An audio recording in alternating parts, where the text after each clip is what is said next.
Listening to GWP News Weekly. I'm anchorman Isaac Hedges. In our top story tonight, we'll be looking at Congress's return to chaos and a few other things. Jake, what else are we looking at tonight? Yeah, so we're also going to be giving updates after peace talks took place between U.S. and Iran. And then we're also going to be talking about an AI takeover. So those will be our other news stories that we will cover. But first, we're going to start off with that top news story, as you mentioned, which is Congress returning to session. So we know that they've been on a bit of an Easter recess the past couple of weeks, but they have now returned in session. So what's ahead this week for Congress, Isaac?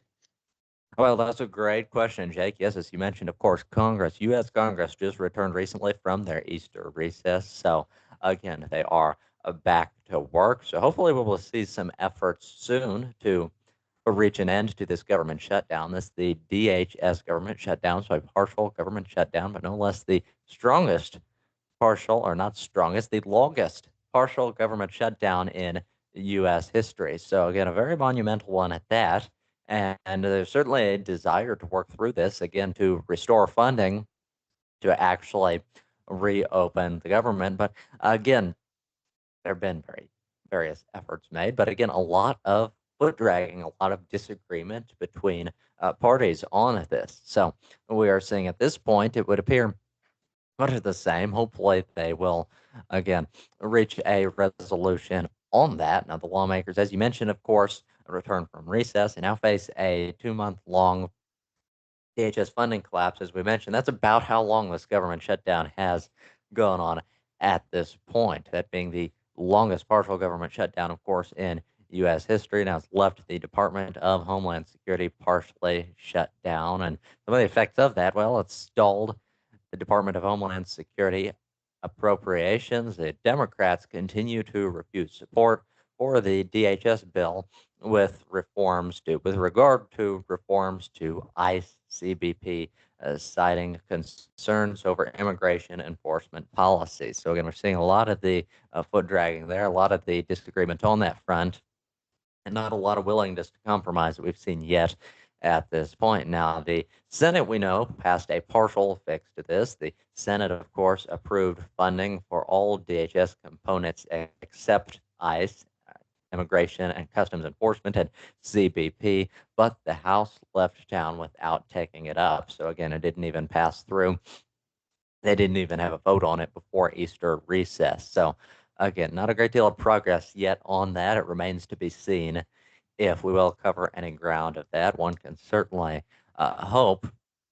In terms of that, the again, House is sort of divided up on that front. House leadership, after pressure from President Trump, agreed to support the Senate bill, but only if ICE, or Immigrations and Custom Enforcement, and CBP, or Border Patrol funding, is handled in a separate reconciliation bill. Now, timing remains unclear and urgency appears low. As we mentioned here, this is exactly what we're talking about. There just doesn't seem to be a sense of urgency that you might expect as long as this has gone on. You might think that they would want to get to the bottom of this. Well, that doesn't quite seem to be the case. Still seems to be some foot dragging on that. Now, the DHS recalls furloughed staff.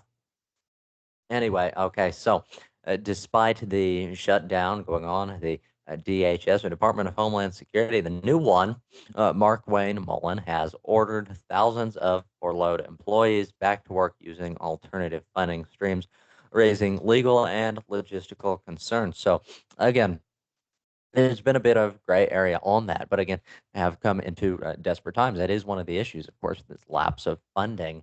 It affects most directly the folks employed by that Department of Government, the Department of Homeland Security. And so now we've had to turn to unconventional means of supporting, again, those employed by the Department of Homeland Security. Again, subpar, one could easily say. And again, that is why there's still some urgency to that. Anything else you might add on the government shutdown, Jake? Yeah, so again, it's already the longest shutdown. As of last week, we were over 50 days, and so now we're even closing in on 60 days this week. So of course there is some urgency to get it done just so that the department can be funded once more. But of course, with all of the disagreements that there's been, there is a little bit of lack of urgency as well, particularly with all of the disagreements that have taken place within the Republican Party as well. So, of course, the Republicans and Democrats have had some disagreements about how much of the bill should go towards which portion of the department. And so, of course, that has been one of the big debates as well. There's also been a debate within the Republican Party about whether or not it's more important just to fund part of the department and then come back to the other part of it in a separate bill, while some are arguing that it would just never happen, that the other portion of that department would never be funded if they made them two separate bills. And so that has been one of the biggest disagreements. Something else to note about the recess with Easter, Congress is not necessarily required to stay out of session during those 2 weeks. Although that is a scheduled recess, they would have been allowed at least once every 3 days in order to return to Congress, as there has to be a meeting within both the House and the Senate every single 72 hours. That's actually part of the Constitution that says during the time from the beginning of the year to the end of the year, there cannot be a period of more than 72 hours without a meeting. And so that's why they would meet on like a Monday or a Thursday periodically, but nothing would actually happen during that time because they were in recess. But again, they technically could have had a meeting. There just, of course, would have been a lot of absentee voting. There wouldn't have been a whole lot of voting that would have taken place at that point in time. And so that's part of the reason why that took place. Of course, we also know that the Democrats are pushing for a particular War Powers Act that would limit the powers of the war when it comes to Trump and his war against Iran. And so, of course, that was one of the big pushes that took place. But again, the motion was not recognized by the chair. And so that's part of the reason why that did not happen. So again, it's very important to understand that even though this recess, some could look as was an obstacle to the Department of Homeland Security shutdown, it wasn't necessarily an obstacle that was entirely made it to where it was impossible to overcome. So it wasn't something that prevented them altogether from ending the government shutdown. It was just something that made it more difficult. So again, is Absolutely. there a lack of urgency? I would definitely say so, because there was an opportunity within those 2 weeks, but it wasn't taken. Sure. Yes, a great distinction to make on that. Of course, it does seem to be a lack of urgency in terms of actually reaching a resolution on that. But that's again, there still should be a sense of urgency again to get this on with, to again get this department refunded. And I reckon that about covers the most recent developments on the government shutdown. On to international affairs, as many of the folks at home are likely well aware, some of them likely getting tired of hearing about this, but again, very significant developments on this front. We are referring, of course, to the conflict in the Middle East there in Iran. So again, one of the central issues to this is relating to the Strait of Hormuz. Again, a path for oil exports that, again, countries all across the world rely on. Again, some of these Gulf Arab countries being a major supplier for oil across the world. And Iran currently is blocking that off, or certainly has been for a great deal of this conflict. Now, in terms of kind of the U.S.'s ambitions or intentions in this? Well, that's part of it. We'd like to see the Strait of Hormuz restored again, not being blocked off again, where it is actually functional as a route of exportation. So that being one of the major things on that front. Now, Jake, I understand there were some recent developments on the Strait of Hormuz on the status of it at this point. What do you know about it right now? Yes, of course, there were peace talks that took place at a neutral site there over the weekend with US and Iran. So we had that taking place. The peace talks lasted for over 20 hours long. It was around 21, 22 hours is how long these peace talks took place directly between the two countries with this ongoing conflict that has been going on now for several weeks at this point in time, really even over a month, as it started at the end of February. And so, one thing that we saw last week, of course, was a ceasefire that was reached with the president making a really big threat towards Iran, saying that a whole civilization will die tonight. We covered that in your GWP weekly recap. That was back on Friday, April 10th, was the recap. And then, last Tuesday, on April 7th, is when that threat was made by the president, leading to the ceasefire, although both sides complained, saying that there were parts of the agreement that they did not necessarily agree to within the 2 week ceasefire. Now, of course, if we still go based on that ceasefire, that goes through Tuesday, April 21st. A lot of people have said that it's a very fragile, of course, ceasefire, considering that Lebanon, of course, was continuing. There were strikes on Lebanon that were continuing, where some were saying that that was not within the peace deal. So, of course, also the fact that Iran continued to block the Strait of Hormuz, with the U.S. saying that that proved that it was a very delicate ceasefire that was very fragile and could break at any point in time. And so that is one of the comments that was made there in U.S. last week, and so that is what made this peace deal happen. But then it fell through, and now the U.S. Navy has made a bold statement, or Trump has made a bold statement about what the U.S. Navy is going to do, saying that a blockade set up by the U.S. Navy will take place immediately after these peace talks fail. Absolutely, yes. Some great information, new developments on that, Jake. As you mentioned, of course, the U.S., the United States, as you mentioned, has now initiated a full blockade of Iranian ports and a partial blockade of the Strait of Hormuz, one of the world's most vital shipping lanes. Now, this blockade was activated at 10 o'clock a.m. Eastern Time. U.S. Central Command confirmed it will block all maritime traffic entering or exiting Iranian ports. So, just a brief update on that. It would appear that that blockade has now taken effect. Again, so it would appear that, again, any peace talks that were attempted at that time, again, somewhat predictably failed. Again, it didn't really reach a clear resolution on that. So, this blockade has now gone into effect with regard to relations with Iran. Now, President Trump's warnings to Iran beginning to escalate. President Trump says any Iranian vessel approaching the blockade will be immediately eliminated, claiming Iran's navy has already been obliterated. So, some serious threats leveled there, of course, after a long running conflict with Iran. It's been going on for some time now. Now, what's Iran's response? Well, they call this piracy. Tehran insists that the strait is under its control and warns that Gulf ports will not be safe if its own traffic is impeded. So, again, they appear to be firing back as per usual, certainly rhetorically. Whether they actually will or will be able to fire back on that front remains to be seen. We will continue to follow it here on GWP News Weekly, as well as at the end of our week on GWP Weekly Recap, sort of a condensed version of our newscast that you see here. A great way to send things into your weekend, all here from Great World Productions. Now, in other developments, the talks, as we mentioned, happened just recently in Islamabad.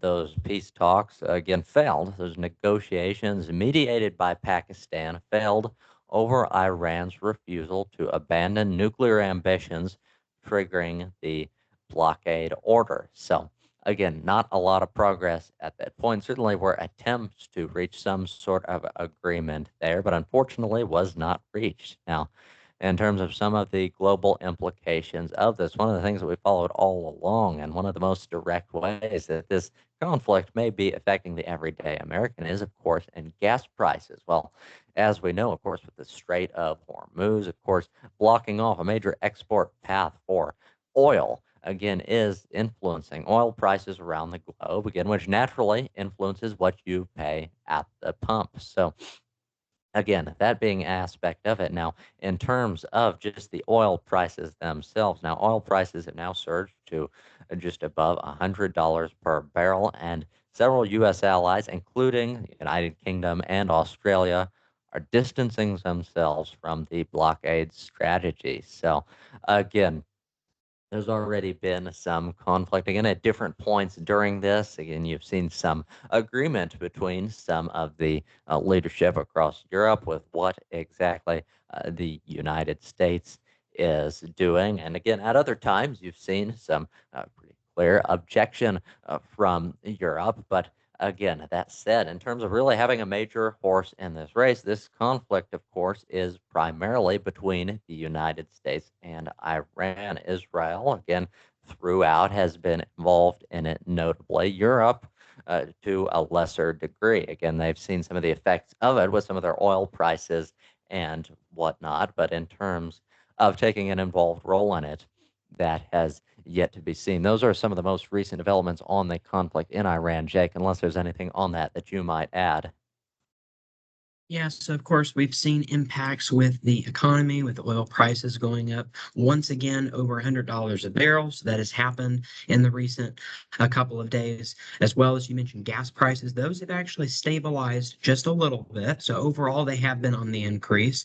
About a month ago, we were at $3.63 was the average. This is from AAA, also is where we're getting these numbers from. A week ago, we were at $4.11, and then now we're currently pretty stationary at around $4.12. So there hasn't really been a huge increase. Of course, the highest point was like about $4.16, particularly during the year of 2026. That was the highest price that we've had, and that was the last week is when we had the highest price. They've kind of plateaued out a little bit, you could say, at around $4.10 to $4.18, kind of in that range is where we've been sitting at this point in time. But again, the price of oil per barrel has gone up significantly after the peace talks did fail and after the president did threaten that blockade with the U.S. Navy. One of the other really big economic impacts that we've had, of course, has also been the Dow Jones. It overall has gone down several thousand points within the last couple of months. That's been something that's been very notable since this war has begun. Of course, on Wednesday, the day after the ceasefire was agreed upon, there was a 2% increase. It was one of the largest jumps that we've seen in one day that's ever taken place within the Dow Jones. So that has jumped up quite a bit. But since then, it has stabilized to around 48,000 is where it's been the last several days. Of course, this has been impacting it now. It has increased. So yeah, it's been pretty steady. It's been at around 47,900 points. Comparison to 5 days ago, where it was only at around 46,700. So again, it has increased by about 2.5% over the last 5 days. And overall, we've seen a 3% increase within the last month. But year to date, we are currently about 500 points below where we were at the start of 2026. So we have seen significant impacts economically, partially due to this ongoing war in the Middle East.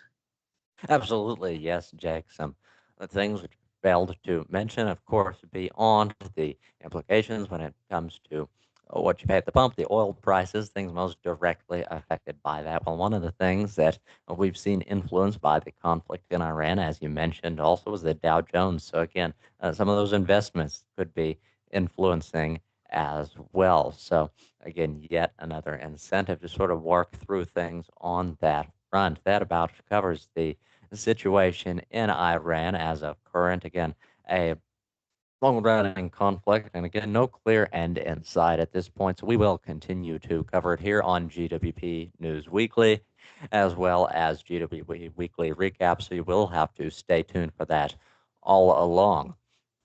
Moving on to other events across the nation, across the world, we've seen a recent development relating to AI, a topic that we've covered extensively here on Great World Productions and a number of our different offerings. Again, a major topic from our very inception with our first project, the Great World Podcast, and artificial intelligence, of course, being a very pervasive topic, a major technology this day and age. And well, one of those major companies which we've covered somewhat recently here on GWP News Weekly, that being Anthropic, of course. They have a new AI model called Mythos They say that it is too powerful for public release. Jake, any thoughts? What do you know about it? Well, I have to say that, and you can go back and check out our podcast in our first episode where I kind of talked about my opinions about AI. But I guess in summary, what I have to say about it is I've kind of thought that it was already a little bit too powerful. So it's hard to imagine something that actually is too powerful to release to the public. So why is this so powerful? Do we have any more details on that, Isaac?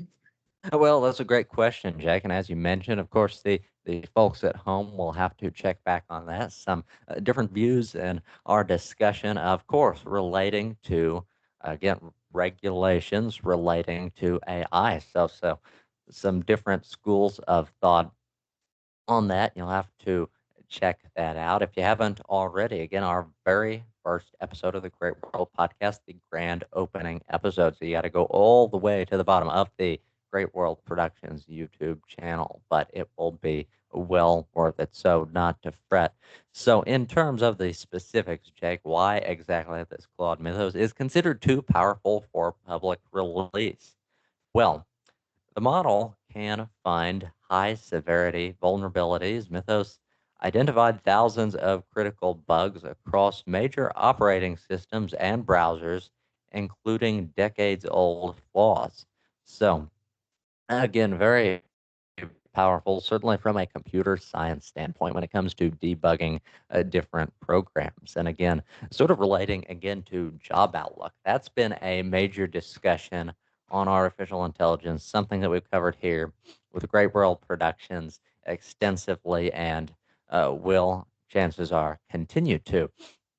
So that, of course, being one of the field, of course, in very recent times, that's been a recommendation. Say, oh, well, you ought to go into computer science. Again, these computers are cutting edge, and there will always be a demand for that. But now we're seeing different things. Of course, artificial intelligence was initially developed for handling and replicating lines and writing computer code. So we've seen much more of that in recent times. Again, some suggest that we're coming up on the development of artificial general intelligence, where it reaches a point where it can write its own code, where it requires, again, much less, again, some would say virtually no prompting on that front. So perhaps the job outlook for those in computer science, not as rosy as one might have anticipated. But that said, one of the common themes you'll find here when we talk about some of the concerns associated with, in particular, with Claude's or Anthropic's new model,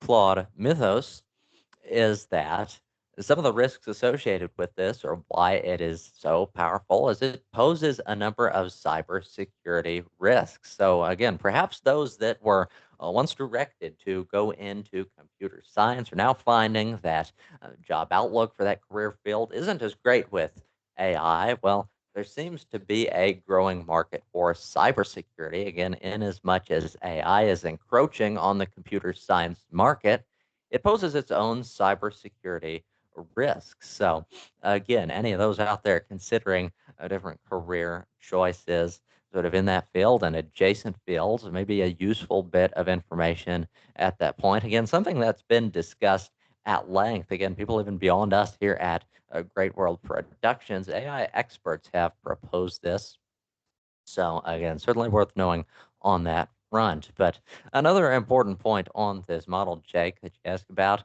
demonstrated containment breaches. One of the concerns here during testing, the model escaped sandboxing, emailed a researcher autonomously, and posted exploit details online without being prompted. So, in terms of the cybersecurity risks, we're looking at, again, encrypted information for sort of internal systems that was not meant to be publicly available. But again, initially they just gave this new agent, this Claude Mythos, so much control.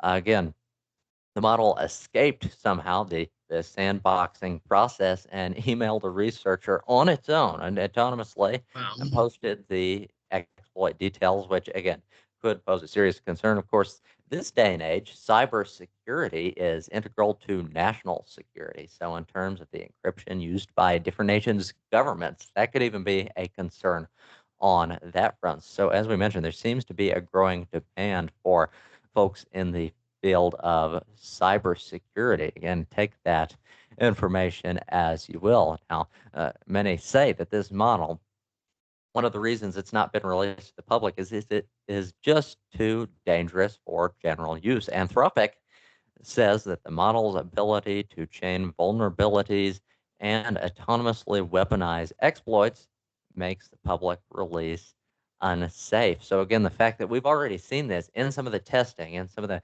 sandboxing was supposed to be testing out some of this code. Again, it somehow escaped this process on its own, emailed a researcher about it, and again, those encrypted details were made publicly available, which they were not supposed to be. And that posed a certain security threat. So again, a real concern here that certainly occurs, and that from the parent company of Claude Mythos, Anthropic, so themselves even have taken perhaps a step back, being a little bit more cautious about the whole thing. Now, as we mentioned, it is of course available now only for limited access under Project Glasswing. So to access Claude Mythos, you have to be a member of Anthropic's program, Project Glasswing. So only select partners, again, business, corporate partners such as Microsoft, Google, AWS, NVIDIA, and JP Morgan will receive access for defensive cybersecurity purposes backed by $100 million in usage credits. So again, that being a common thing, and something, if I recall rightly, Jake, we discussed initially on our first podcast episode about AI is that, again, there are many concerns about it, many fears about it, again, thoughts that it'll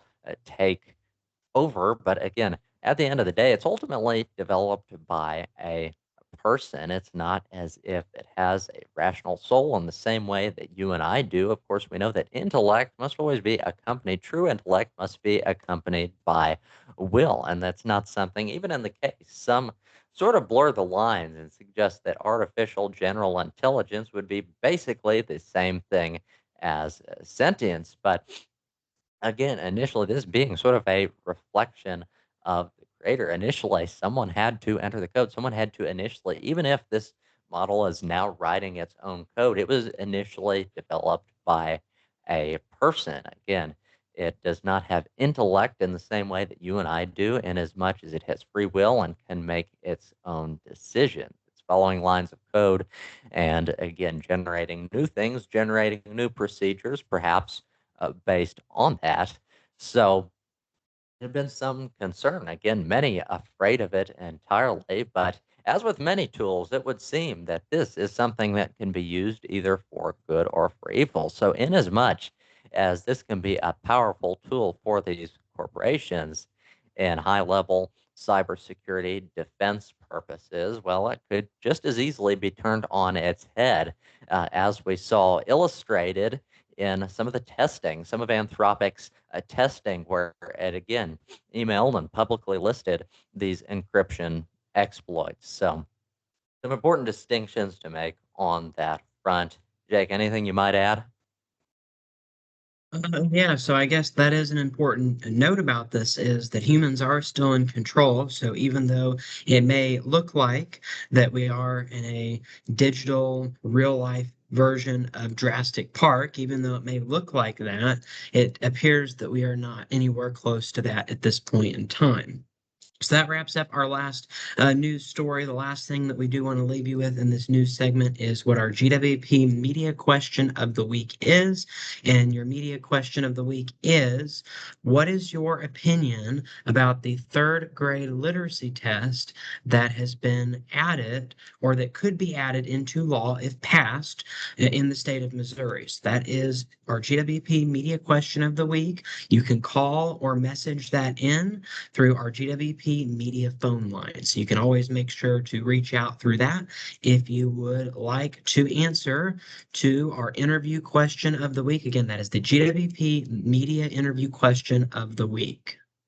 Absolutely. And if you're a little bit in the dark as to what exactly what the heck is this literacy test that we're talking about, well, you can check out our previous edition of GWP Weekly Recap to find out all about it. And well, once you do that, we'd love to hear you think. So, Jake, as you mentioned, folks at home, any contributions you'd like to make, any answers to those questions, we certainly would appreciate. You can put them in the comments below the video. You can always call and let us know at 417-448-0819. We'd love to hear what you have to think. 417-448-0819. So a couple of different ways you can reach out to us, but again, a great opportunity to be featured here on GWP, and we just love to collect some feedback on that, Jake. Yes, it is. You're saying that we are going to be covering that this coming Friday on the GWP Weekly Recap. So we haven't actually covered that yet, but you are right. We will be covering that in your Friday GWP Weekly Recap. So you can get some more information on that towards the end of this week. That's it for news. Now we'll move into weather.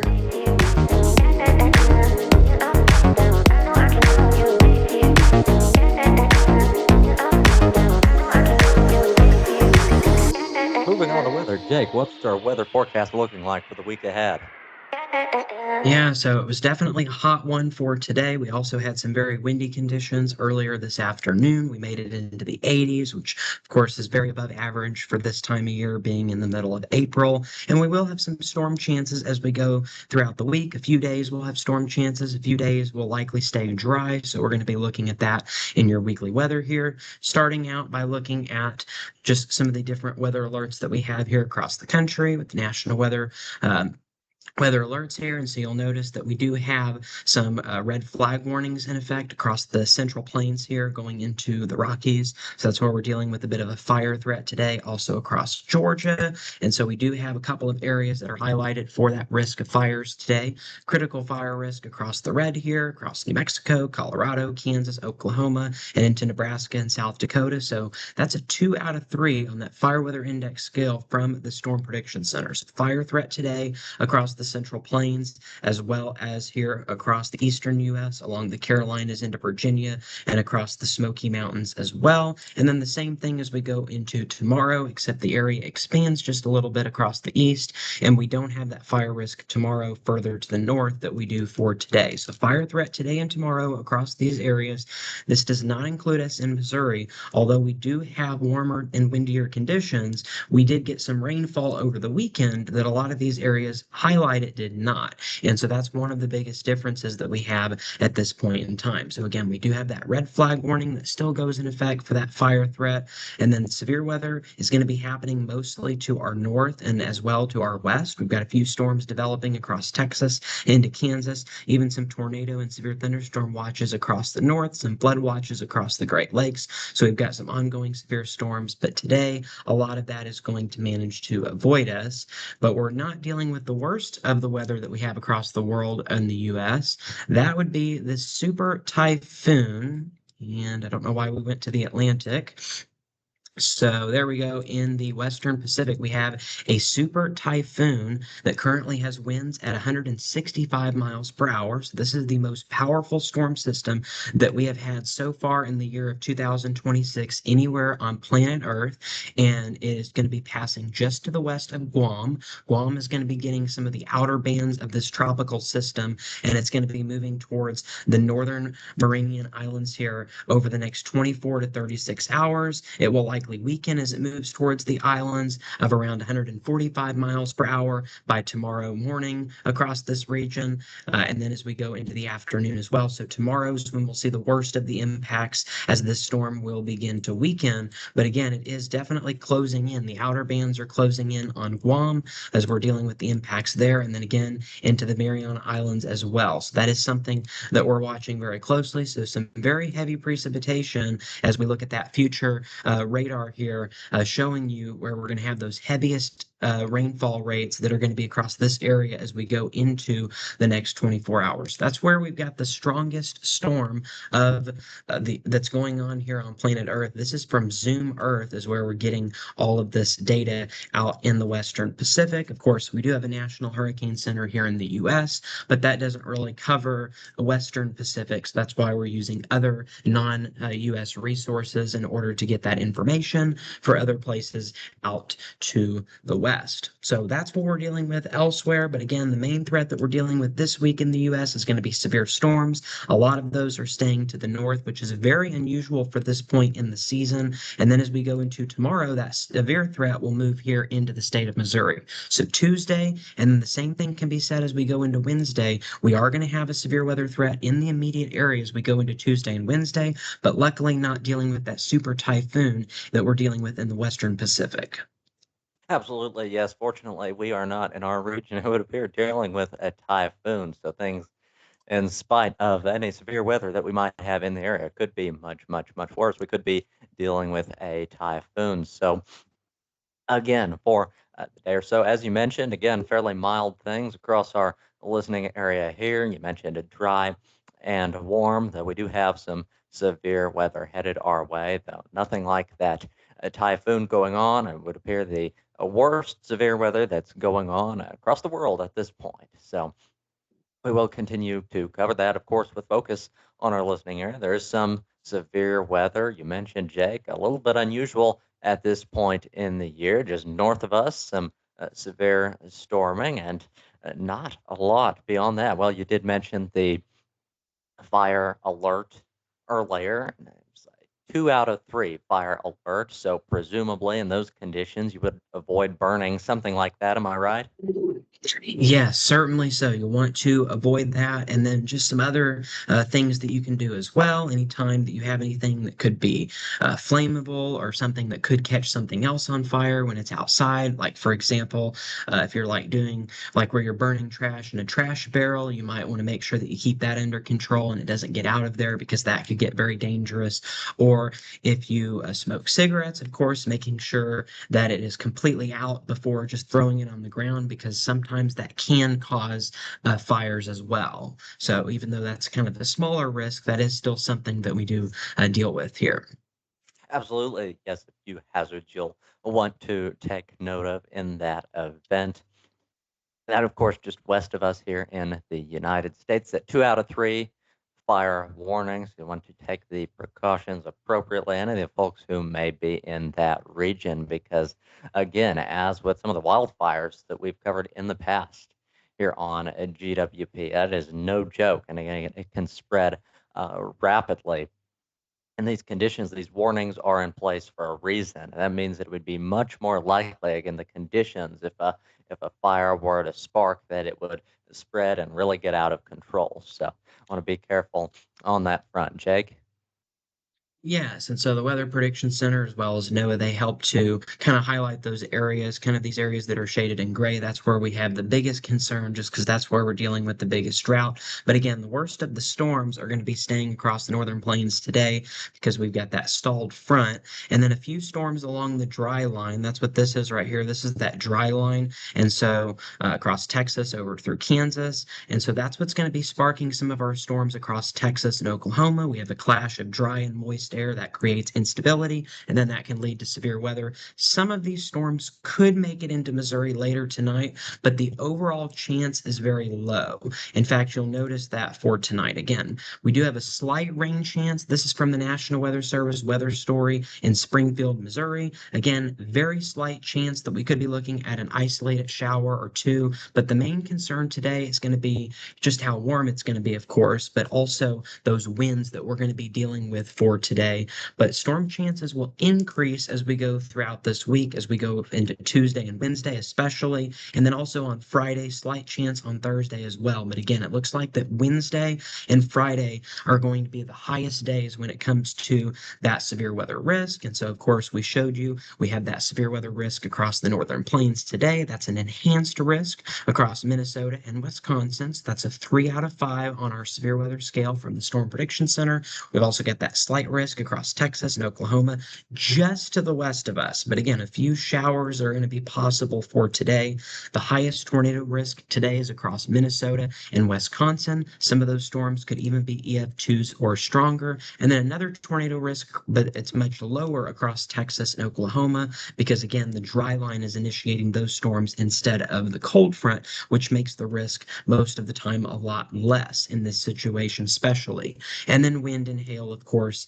hail is probably really going to be our biggest risk across that area, but also the risk of flash flooding as we go through this evening. And so that's why the Weather Prediction Center has outlined that slight risk across central Wisconsin into Michigan. If we go back to the current weather alerts, we also have a flood watch across that region as well. So that really highlights the excessive rainfall that we're going to be dealing with over the next couple of days that could lead to some flooding. So flooding concerns across that area as we go into today, even as we go into tomorrow. So that's why we have the flood risk, because it's multiple days of heavy amounts of rainfall that could lead to flooding. As we once again got an enhanced risk for severe weather. Again, this is very unusual for the month of April. This typically does not happen until late May, June, or sometimes July, when that severe weather normally shifts further to the north. Typically, it's further to the south this time of year, but it is also across the south as we have that slight risk going into tomorrow. So this is something that we'll be tracking very closely as we go into the overnight hours Tuesday night across our local area. We could be looking at a severe weather risk. Again, a possible GWP live stream for severe weather coverage could be in store for us as we go through multiple days this week. And if that does overlap with the season finale, then we would delay the season finale by 24 hours from the time that it gets delayed. So just keep that in mind if you are, which hopefully you are planning on tuning in for that season finale. There could actually be a delay in the season finale if we have a live severe weather coverage in the event of severe weather tomorrow. But the good news is across our area that tornado risk is overall pretty low across the state of Missouri. It's going to be staying higher across Iowa and Illinois. Wind is going to be a concern, but hail is really going to be our biggest risk, as we could be looking at 2 inches of hail or greater, especially in our western counties. Absolutely, yes. As you mentioned, some risks across the region there for flooding. That's one of the things we addressed in our GWP severe weather preparedness video. So if you're a bit in the dark as to what to do with flooding in your region, certainly flooded roadways that just may be impassable, that's something you want to check out as to what exactly to do. But you can find all that and more on the Great World Productions YouTube channel. Jake, as you mentioned, also some severe weather possible throughout the week, so you have to stay tuned for that. In the event of that, it's quite likely that we would do a GWP live stream.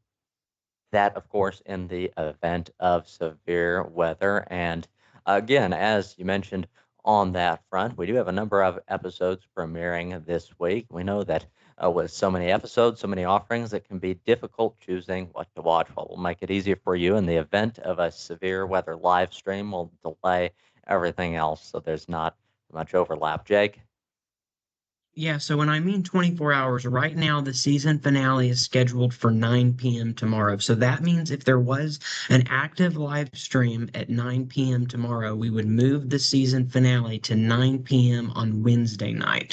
And then let's say it happened again on Wednesday, which is very well possible because we have a severe risk Tuesday and Wednesday, then it would be moved back to 9 p.m. on Thursday, where we're not expecting severe weather. So that is what we mean by it would be delayed 24 hours. And likely we would give a few hours notice if that were to take place. But that's what we mean by 24 hours. So it'll still premiere at the same time.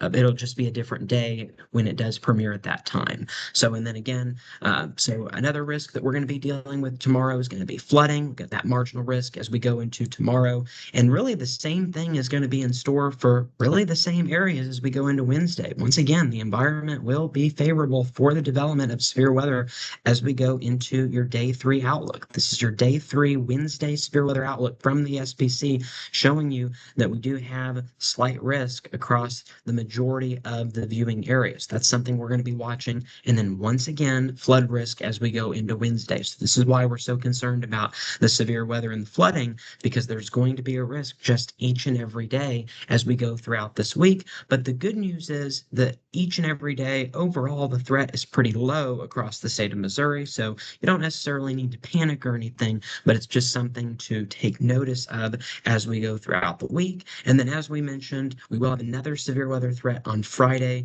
but of course, we're still quite a bit out. So, not 100% confident exactly how all of that's going to play out. But that's what we're going to be watching for. But we will get some much needed rainfall. Western Missouri around Nevada, 2 to 3 inches forecasted, about 1 to 2 inches here in Columbia, where I'm at. So, that's something that we'll be watching for. And something else, we mentioned that it's unseasonably warm, so we do have a bit of a heat risk across the state of Missouri. We're in that minor category, which is a 1 out of 4 here on that scale. This is the National Weather Service's heat risk, and this is also an experimental thing that they're doing, so just kind of keep that in mind. They started this, I believe last year was the first year that it was actually used as an experimental project. And then as we go into Tuesday, so tomorrow, a little bit even warmer, a couple of areas getting into that moderate risk. So just make sure that you're drinking plenty of fluids, that especially during the middle of the day, that during the peak daylight hours, that you just try to stay out of the sun a little bit. Start getting some sunburn this time of year as the sun angles get a little bit higher. Wednesday cools off just a little bit, and then again on Thursday and Friday this weekend we will see a bit of a cool down, and that's what we're going to be showing you next here. Here's a national look at what we're going to be dealing with. So again, lots of rainfall here as we go through the next several days across the Great Lakes, with some chances for rain and storms across the central U.S. We're also going to be dealing with some snowfall out west. So that's going to be very useful, as a lot of those areas are still well below average on snowfall for this season. And then even as we go into the weekend, additional chances for rain and storms across the region. But then we will get much colder. That's even going to bring in some snow chances here across the northern plains as we go into this weekend. So very noticeable change in temperatures going into this weekend. But as far as those rainfall totals, this is over the next 7 days. Again, heaviest rainfall across the Great Lakes, 2 to 4 inches, higher isolated totals possible across the Northeast here. Southeast is kind of the exception with all the rainfall that we're going to be seeing elsewhere. And then as far as snowfall goes, again, much needed snowfall, several feet of snow out west expected, and then even some accumulating snow possible across Nebraska, the Dakotas, Iowa, into Minnesota. None of this across the state of Missouri. So that's good news. We don't really like seeing snow in the month of April here in the state of Missouri, and then a little bit across the Northeast as well. So that's something we're going to be tracking. And again, we will see a brief dip in those temperatures as we go into this weekend, but then temperatures in the long range will be rebounding as we'll look at above average temperatures in the 6 to 10 day outlook from the 19th through the 23rd. Again, likely above average, with the exception being out west and across Alaska. Precipitation, it's going to be staying very active across the same areas that we've been talking about as we go into the later part of this month. The same can be said across the 8 to 14 day outlook, staying above average on temperatures and precipitation, showing that April will continue to be a very wet month. And then week 3, so even as we go into the early part of May, the same thing can be said across the southern U.S., but we may even be seeing temperatures drop off a little bit to near or slightly below average as we go into the later part of April and the early part of May. So we'll be watching for that. But precipitation throughout all of that will be staying above average. And then as we look at your hazards outlook from the Climate Prediction Center and NOAA, you'll notice that we do have a slight risk for heavy precipitation from the 22nd through the 24th, as well as a risk across the center of the country for some of those gusty winds. So the gusty winds that we're dealing with today and throughout the rest of this week will be continuing as we go into the weekend. That's it for weather. Now we'll move into sports.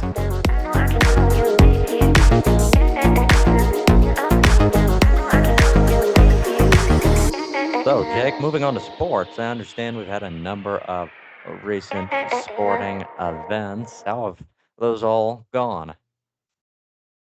Well, so of course we had the Frozen Four that we recapped in our GWP weekly recap this past Friday, with the Frozen Four actually happening on Thursday. But then we had that national championship game in men's college hockey on Saturday. Of course, both teams were unranked, so it was a very big upset, them both getting there from the Frozen Four. Denver was behind almost the entire game as Wisconsin had an early 1-0 lead in the first period. It stayed 1-0 going into the third, and then towards the very end, Denver tied it up and then made a very last minute goal, which gave them the victory 2-1 over Wisconsin. So Denver won that 2-1. Something else that's interesting, as The Athletic mentioned in a recent news article, Denver has defeated Wisconsin, and that means that they won their third NCAA championship game in the last 5 years. That was a very big victory for them. So, of course, course, this is the end of the playoffs now that they have won for college hockey, which now leads us into another sport that will be wrapping up this week with its regular season, and that would be also with hockey, the National Hockey League. St. Louis came up with a very big win on Saturday against the Chicago Blackhawks, 5-3 to stay alive in the NHL playoff picture. Absolutely, yes. So congratulations to our state team, the St. Louis Blues. So a major victory there against the Chicago Blackhawks. Jake, anything else on that? Yeah, so they've got three regular season games through the rest of this week. Later tonight, they'll be taking on the Minnesota Wild. So that'll be in St. Louis. And then tomorrow, we've got another matchup. And by the way, that's at 7 o'clock p.m. tonight. So that's local time. And then 8:30 local time tomorrow night in St. Louis again, they will be taking on the Pittsburgh Penguins. And so that will be their last two home games in the regular season. And then their last regular season game altogether will be on the road at the Utah Mammoth. And so that will be on Thursday night at 6:30 p.m. there at Delta Center in Salt Lake City. So Salt Lake City, St. Louis is going to be taking them on. And if they can win those last three games, that will certainly help their playoff odds. But again, that final regular season game on the road will be at 6:30 Thursday night, with the last home game being tomorrow night in St. Louis. That's right, 6:30 Thursday night for the last regular season game for the St. Louis Blues. So you want to stay tuned for that. How things shake out for our own Missouri team, our hockey team, that being the St. Louis Blues. And if you're not able to tune in for that game, if you miss it, well, not to fret, because routinely we provide scoring updates in our sports segments here on GWP News Weekly, as well as GWP Weekly Recap at the end of the week. So again, not to fret, you missed the game, forgot to watch it. Don't worry, just tune in to GWP. Again, a couple of great places to find that at the beginning of your week. GWP News Weekly, that is on Monday nights at the end of your week. Send yourself into a great weekend, a little bit shorter, more condensed format. We have our weekly recap, so a couple of other great places to tune in for those scoring updates, and you can find all that and more on GWP. Jake, anything Yes, and a else you might quick add? Any other major scoring updates? Yes, so actually, just a quick correction on what I said. The St. Louis Blues were still in it until yesterday when they were eliminated from contention in the Stanley Cup playoffs. So the St. Louis Blues actually have been eliminated very recently over the weekend. So that was a new developing story that we have, is that the St. Louis Blues were eliminated, as well as Seattle, who was also eliminated as well, because we had some other teams that won, and so they're no longer in playoff contention. But we do still have a few teams that are in it in the Western Conference, including these are teams that have not punched their spot yet, but still could get a spot. And that would be the Anaheim Ducks, the Los Angeles Kings, the Nashville Predators, and then the Winnipeg Jets, and then the San Jose Sharks. Those teams are still in it. And then on the Eastern Conference side of things, we have the Philadelphia Flyers, the Washington Capitals, and the Columbus Blue Jackets. So we'll have to see if those teams are able to win their way into the playoffs in the last 4 days of the regular season. Of course, the teams that have already made it, we have in the Eastern Conference, the Carolina Hurricanes, the Buffalo Sabres, the Montreal Canadiens, the Tampa Bay Lightning, the Pittsburgh Penguins, the Boston Bruins, and the Ottawa Senators that have already clinched their spot in the Western Conference. And then in the Western Conference, we have the Colorado Avalanche, the Dallas Stars, the Minnesota Wild, the Vegas Golden Knights, the Utah Mammoth, and the Edmonton Oilers. Those teams have already secured spots in the playoffs. And at this point in time, we know that the Carolina Hurricanes have also clinched the division title, as well as they have 52 wins and 22 losses on the season, 110 points total as well. So they currently are the best in the Eastern Conference, where the Colorado Avalanche currently have the most wins and losses and points in the Western Conference. They actually have the most points in the NHL right now at 115, and they have 52 wins and 16 losses. So the Colorado Avalanche have certainly had a good season. We'll have to see if they're able to continue to keep that up as we go into the Stanley Cup playoffs that will be beginning within the next week or so. Absolutely, yes. Some great updates on that, Jake. The current standings at the National Hockey League. So you'll have to continue to follow for the latest scoring updates on that. It'll be interesting to see how things shake out on that front. Again, correction on that. As we mentioned just moments ago, unfortunately, our state team, the St. Louis Blues, have already been eliminated. So, again, false alarm to the Missouri fans. Again, don't be too mad at us for that. But again, a sad day, an unfortunate mistake on that front. Jake, moving on to a lighter note, what other sporting events, recent things have we seen? Well, we had some wild games over the weekend in baseball and softball, college baseball and softball. So we're going to be looking at that here just for a moment. One team that I wanted to highlight that we had was Vanderbilt and Oklahoma. I just found this interesting. Oklahoma was ranked 16. Vanderbilt was unranked going into this past weekend. These games were in Nashville there for Vanderbilt. Vanderbilt pulled off the upset 10-5 on Thursday night, but then on Friday, there was a very competitive matchup that we had. Vanderbilt did lose that game to Oklahoma 13-11. Something that was very unique about that game is there was two grand slams and that there was 13 runs that were scored in the first inning. So and it was a very impressive comeback for Oklahoma as well. Vanderbilt had the early 9-5 lead after the second. Oklahoma then tied it with a grand slam, making it 9-9. And then Oklahoma took the lead and they kept it the rest of the game after they took the lead in the sixth inning. So there was 3,400 people there to witness a very close game. And then the following game was also very close on Saturday, where Oklahoma won again against Vanderbilt 6-5. So that was an impressive game. We also had very competitive matchup between number 2 Texas and number 18 Texas A&M. That was also another classic. Texas A&M won 9-8 against Texas. Texas did score 2 runs in the top of the ninth, but again, it was not enough. They also had more hits than Texas A&M. So number 2 Texas was taken down by A&M on Friday, and then they won again in a very close or another victory, 11-4 against Texas. So that was also big as well. And we also had some very impressive games that took place in college softball, but the most notable game was the 14-inning game that took place between Florida Atlantic and South Florida. When you combine the two pitchers in that game, first of all, it lasted 4 hours and 10 minutes. There was a combined 429 pitches between the two starters. Both pitchers tossed a complete game, and realistically, they really threw two complete games because, again, it was 14 innings.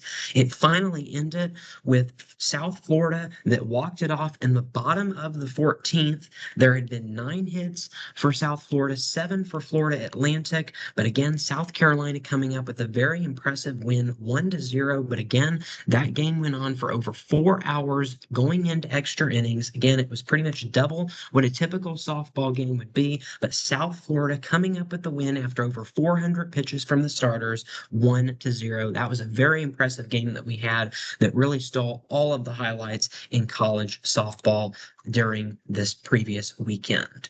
Well, that does wrap things up in sports for us. We hope that you all have a great and safe week as we go throughout the week. Make sure to stay tuned for our season finale tomorrow night at 9 o'clock, unless that does get moved back for our severe weather coverage. Have a great week, and we'll see you back here next week on GWP Weekly News.